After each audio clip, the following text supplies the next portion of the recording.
Bon, je vais vous jouer de la guitare pendant une petite seconde et je suis sûr que vous allez la reconnaître. Quoi? Vous avez pas reconnu? Bon allez, quelques petites secondes en plus. Voilà, je pense que je peux m'arrêter là. Je parle bien évidemment du morceau Song 2 de Blur. Oui.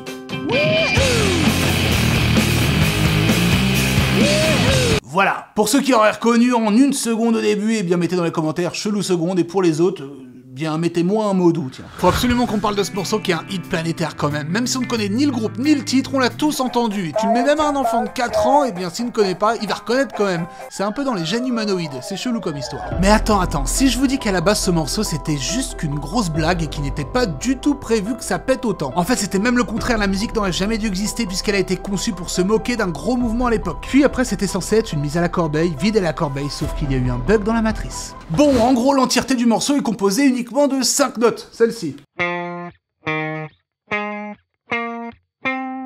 Oui, c'est tout. Ces 5 notes à la guitare sont jouées dans une forme qu'on appelle les power chords, les accords de force, les accords de puissance, les accords qui font peur, quoi. Les avantages de ces positions, ça donne un effet de puissance, ça a une couleur harmonique très neutre, voilà, c'est assez froid en final comme accord, mais ça a le mérite d'aller à l'essentiel, tout droit, bim bam boum, très utilisé dans le rock, dans le punk, voire dans le métal, les trucs de méchants quoi. Et on le voit, les positions sont toujours les mêmes, donc c'est très simple de se déplacer sur un manche de guitoune. Et en gros, à partir de ce moment-là, le morceau, c'est fini. Oh non, en fait c'est pas du tout fini, ça c'est l'explication en mode noob, et on va passer plutôt à l'explication en mode banger. Parce que ouais, ce morceau c'est une énorme grosse blague, personne ne comprend à l'heure d'aujourd'hui, hein. Vous allez comprendre, il y a plein de paramètres made in chelouterie. Mais avant ça, petit moment chelou et relou qu'on aime. Et ouais, ça y est, c'est le retour des grosses promos sur Blob Audio, les amplis Fat Blob et Blob Narok sont à moins 50%, c'est une solution très simple pour les guitaristes qui veulent pas se prendre la tête, se brancher, jouer et avoir un ampli qui tue. Allez sur Blob Audio et le lien est dans la description. Bon ok, ce riff c'est uniquement 5 notes, mais je ne saurais pas dire pourquoi, il est complètement accrocheur. C'est un peu dans la même lignée que Seven Nation Army.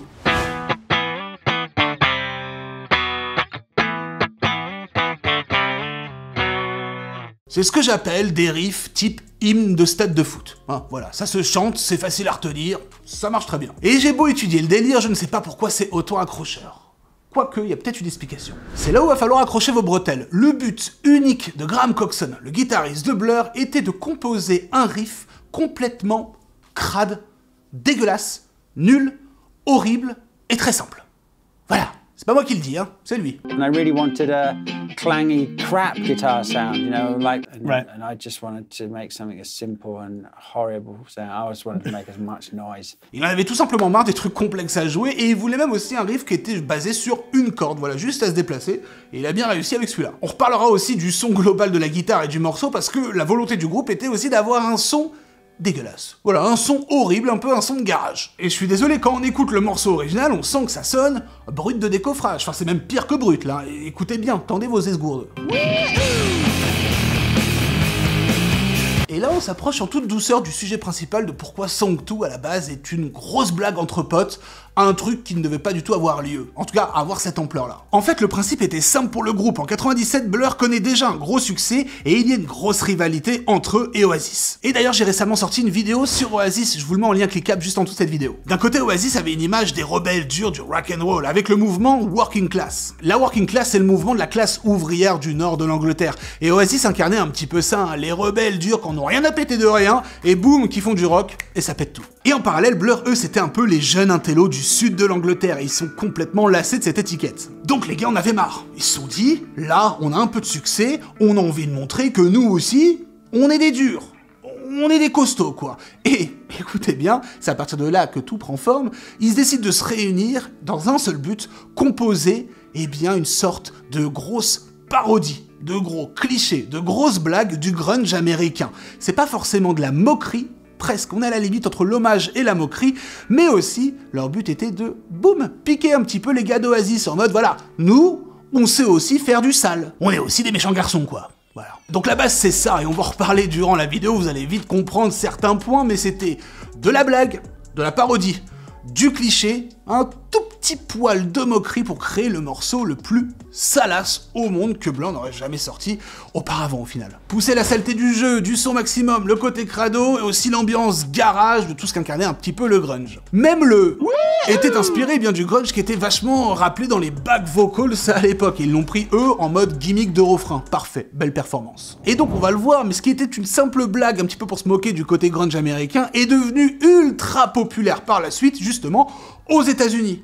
C'est fou, parce que à force de vouloir parodier ou s'approprier un petit peu les codes poussés à l'extrême, ils ont fini par incarner le délire grunge américain. Voilà, c'est beau. Et de base, vu que c'était une énorme private joke dans Blur, eh bien ils se sont dit, on va peut-être, pourquoi pas, le présenter au label. Alors oui, non, ça arrive aux oreilles du label. Le label dit, boum, je le veux en tube, boum, je le veux en single, boum, je le veux en clip, parce que ça va être un carton. Autant vous dire que Blur n'ont rien compris, et c'est là où on se dit que les labels, parfois ils ont le pif, hein. Et là où ça rentre encore plus dans l'insolence, c'est que le guitariste de Blur affirme vraiment qu'il a voulu donner, notamment pour l'intro de ce morceau, un côté mal joué.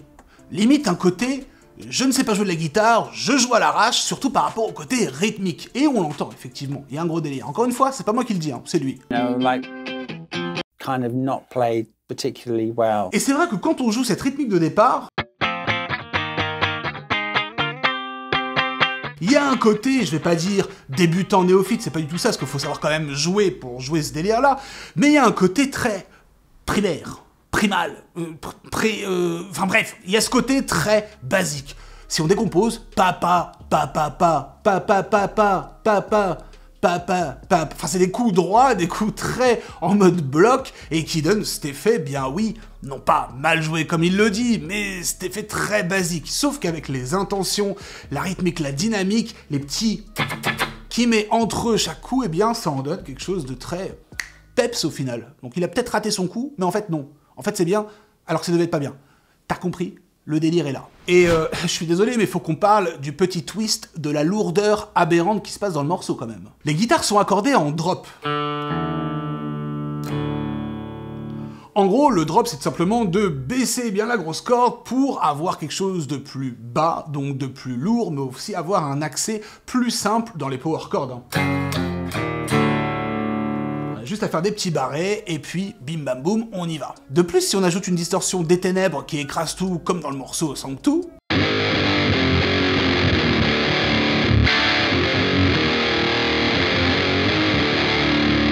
eh bien oui, on peut dire qu'on est dans un monde démoniaque, hein, clairement. Et à partir du moment où le morceau explose, c'est exactement les mêmes notes jouées plus bas grâce au drop, avec la distorsion, et ensuite ce côté rythmique tout droit, genre encore une fois, très tout droit en fait, très tout droit, très violent, brut, méchant, et ce qui donne un peu ce principe-là.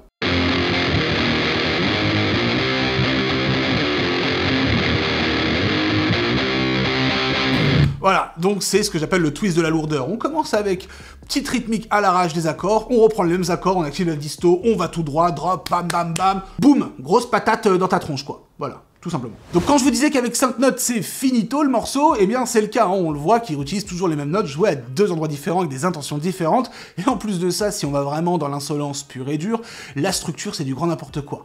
L'intro, qui est au final un couplet, mais c'est couplet, refrain, merci. Au revoir. D'ailleurs, chelou anecdote au sujet de la structure. Le morceau a exactement 2 couplets, 2 refrains. Le morceau s'appelle Sanctu. Donc vraiment, le titre est lié aussi à ce délire insolent de faire les choses au plus simple. Il y a 2 couplets, il y a 2 refrains, on va l'appeler Sanctu. Mais c'est pas que pour ça, les gars. Ils sont allés un petit peu plus loin. C'est-à-dire que le morceau fait 2 minutes 02. Encore une fois, Sanctu, 2, leçon 2... T'as compris. Donc c'est une anecdote mais qui a aussi un sens, c'est que même dans le côté, effectivement on l'a vu, jeu, son, on voulait aller au plus simple, au plus basique possible, et même dans la recherche eh bien, du titre, c'est non. Il y a 2 couplets, il y a 2 refrains, il fait 2 minutes 02, Sanctu, c'est le titre. En gros, le morceau aurait pu s'appeler, ça aurait été pareil, ils ne sont pas pris la tête et c'est très bien comme ça. Mais là on a parlé de l'histoire du morceau. On a parlé, eh bien, du côté harmonique, les accords, etc., les intentions de jeu, la rythmique et compagnie. Mais on n'a pas parlé d'un truc, quand même, qui est fatal à ce morceau. C'est le son. Faut vraiment qu'on en parle parce que là vous allez péter votre câble, hein. Clairement, c'est du grand n'importe quoi. C'est simple, fallait que ça sonne, répète de garage. Et en gros, les gars, on va pas se cacher, vous écoutez le mix de ce morceau, c'est le crade poussé au maximum. Il suffit d'écouter, hein, c'est très sale, mais c'est un sale tellement maîtrisé qu'il en devient goûtu. Et pour ceux que ça intéresse et ceux qui font un peu de guitare, eh bien je vais vous montrer aujourd'hui comment obtenir un son dégueulasse. Je ne pensais pas dire ça un jour, mais c'est le cas. Mais attention, hein, un son dégueulasse qui a la classe. Et petit cadeau pour ceux que ça intéresse, pour illustrer tout ça, eh bien je vais utiliser un logiciel Blob Audio, du coup c'est l'ampli Blob Narok, et en plus de ça, on a créé le preset Blur, tout qui est disponible et qui est gratuit pendant 24 heures. Au-delà de ça, comme j'ai déjà dit, eh bien cet ampli-là et les autres sont à moins 50 sur le site, moins 50%, donc ça vaut le coup pendant quelques jours, et en plus de ça, vous pouvez aussi tester gratuitement eh bien le bousin. Bon, pour le clean, c'est très simple, on veut un truc très pur, très simple et efficace, très neutre au final et assez claquant pour les coups de rythmique. Quand j'ouvre l'ampli d'usine, il sonne comme ça. Mais on va faire 2-3 petits twists, voilà, quelques clics de réglage, vous allez voir, qui permettent eh bien d'ouvrir un petit peu le tout pour avoir un truc crado assumé garage. Donc globalement, je vais enlever un petit peu de bas, les médiums aussi, je rajoute un tout petit peu d'aigu, et au niveau du caractère, donc la présence, je vais l'augmenter quasiment au max. Il y a le bouton drive ici, même si c'est en clean, ça va donner un petit peu de gain très léger. J'utilise mon set de micros favoris qui sont très réputés, que je vais caler au centre pour avoir eh bien le côté le plus percutant possible. À partir de là, ça sonne à peu près comme ça. Donc on a chopé un petit peu de claquant, un tout petit peu plus de présence, etc. Je vais compresser eh bien ma guitare, histoire de lui donner un tout petit peu de peps, ça va augmenter aussi un petit peu le volume. Et même ça va faire ressortir mes petits coups rythmiques, mes intentions, et ça c'est mortel. Et grâce au Blob Narok, et bien derrière j'ai un EQ, je vais l'activer, donc je vais vachement creuser tout ce qui est bas, médium, et augmenter mes aigus pour avoir ce côté encore une fois scintillant, claquant. Et là bah du coup je vais m'arrêter là parce que je crois que j'ai pas besoin de plus vu qu'on veut un truc très pur, très droit, sans artefact par-ci par-là. Du coup ça donne ça.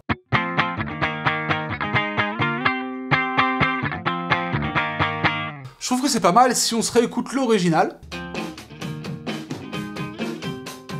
Voilà, sachant qu'ils étaient en studio, ampli, du mix, etc.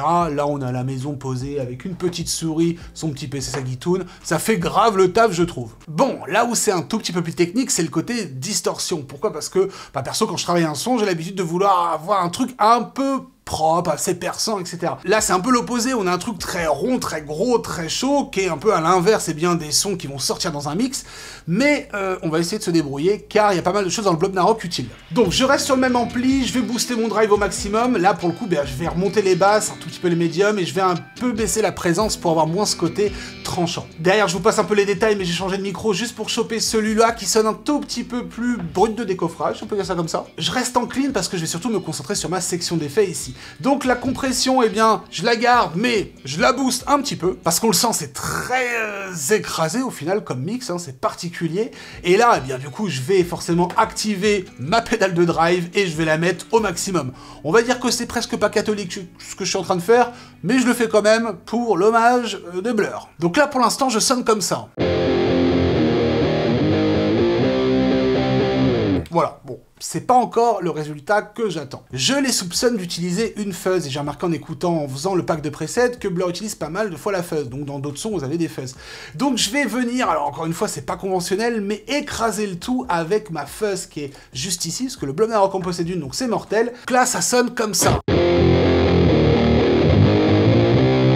Et avant, on a un truc un peu moins grossier, hein.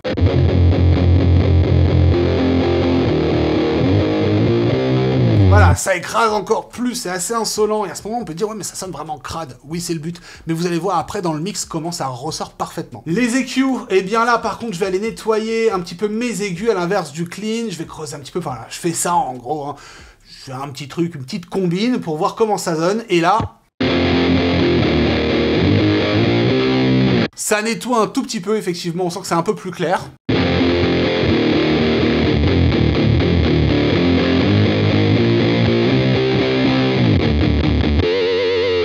Ça peut paraître vachement sale, hein. Je l'admets quand on fait ça. Mais quand on joue avec l'intention, ça marche bien. Et surtout dans le mix, écoutez comment ça rentre parfaitement.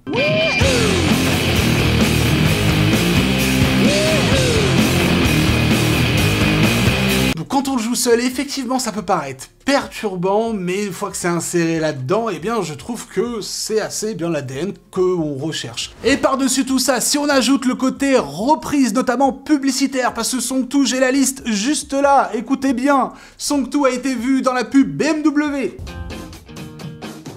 Song 2 a été vu dans la pub Toyota Corolla. It's loving every drive. It's that one and Song 2 a été vu dans la pub Nissan en 2003. Song 2 a été vu dans les pubs Airbnb.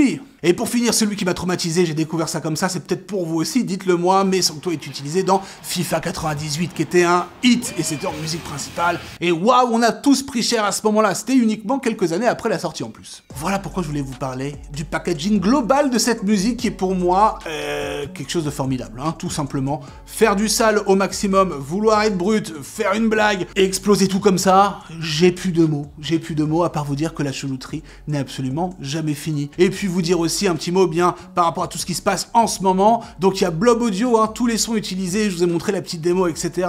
C'était avec le Blob Narok. Il y a le preset gratuit Blur là pendant 24 heures et il y a surtout moins 50% de réduction sur le Fat Blob et le Blob Narok. Et les versions d'essai gratuites évidemment. Et toujours le petit ampli Bloby à 39 balles qui est pas si petit que ça parce que par rapport aux possibilités, t'as compris, c'est cool. Donc ça c'est sur blobaudio.com. Dans tous les cas, il y a le lien cliquable dans la description. Pour ceux qui veulent plus ce côté pédagogique, et bien sur la chelousphère.com, pareil dans la description, il y a le lien cliquable, et bien vous retrouvez toutes mes méthodes. La méthode polyvalente, métal, MAO, la méthode booster sur 28 jours, qui est d'ailleurs un best-seller, et merci à tous. C'est pour tous les niveaux, tous les styles, et évidemment tout le monde, hein, parce qu'on kiffe tous la guitare quand même. Et au-delà de ça, il y a aussi le petit lien pour le Chelou Ben, ça c'est les vrais qui savent, je vous laisse aller voir. Les précos du Chelou Ben terminent très bientôt, et on a encore besoin de vous. Bref, merci à tous, je l'ai déjà dit, mais la chelouterie n'est jamais finie. Ciao, allez gratter comme il le faut.